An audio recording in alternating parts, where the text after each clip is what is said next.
Welcome to Kenyan Doc Tales. My name is Dr. Luciana. I want to continue talking about home accidents. Today I want to talk about kid-proofing homes. Yeah, making a home accident-proof for a child. There was this child who was brought to hospital. He had fallen off the balcony from a second floor flat.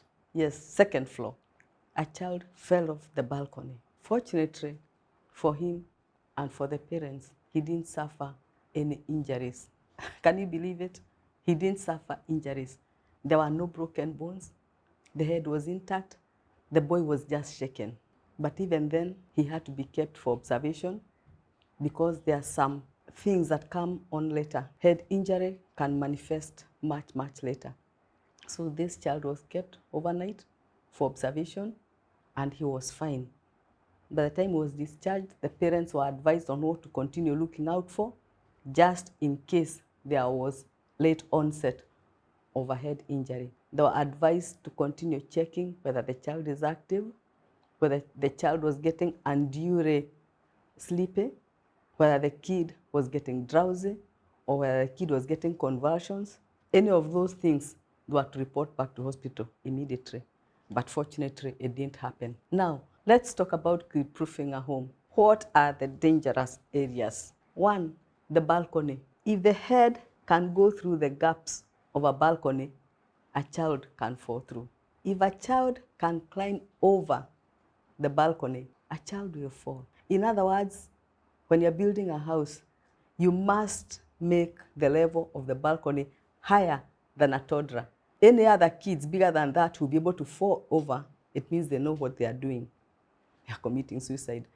But the little ones have to be protected. Let's look at the staircase. The balusters or the spindles in the staircase have to have gaps that cannot accommodate the head of a child, because the minute a head goes through, the child will fall.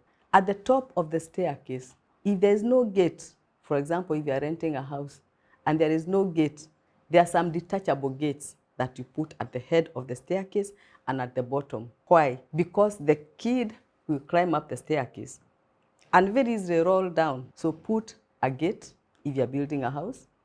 If you are renting, put a detachable gate. They are available at the bottom and at the top. And if you are building a house, make sure that the risers are even. It's not just for aesthetics. It's because uneven risers can cause an accident very easily. Now let's get to the rest of the house. People love shiny tiles. Shiny tiles are dangerous.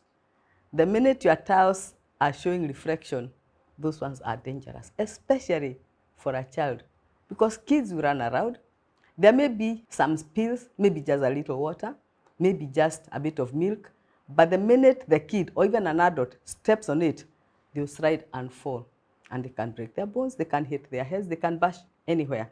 So shiny tiles are to be avoided in a house. In the bathrooms, please fit non-slip tiles. They are available. They may be a bit more expensive, but they will safeguard against accidents, both for the child and the adult. Now, let us look at the furniture in the house. Tables, especially coffee tables. Please buy coffee tables that have rounded corners, because sharp corners can be very dangerous for a child. Kids will run around the house. It's in their nature. And once they hit their foreheads against the sharp corner, they'll be injured. My daughter got injured once, and we had to put stitches above her brow. Glass coffee tables or glass tables, please avoid them, because kids will drop things on them. They will shatter, and you can imagine the mess that will come up. Those are to be avoided if you have children in the house. Now, what about electrical outlets? Please seal the outlets if you have children in the house. If you're building your own house, make them a little higher where kids will not very easily access them. But if you're renting a house, or if you've already built a house, there are some gadgets that seal off the outlets. If you don't have them, tape, simple tape will do. Seal it off so that children cannot access the socket. And you'll be surprised at what kids will do. Kids will take the fork and stick it in the socket. Kids will pick any wire and stick it in the socket. because they have seen you sticking things into the socket. They will stick things into the socket, and this will electrocute them.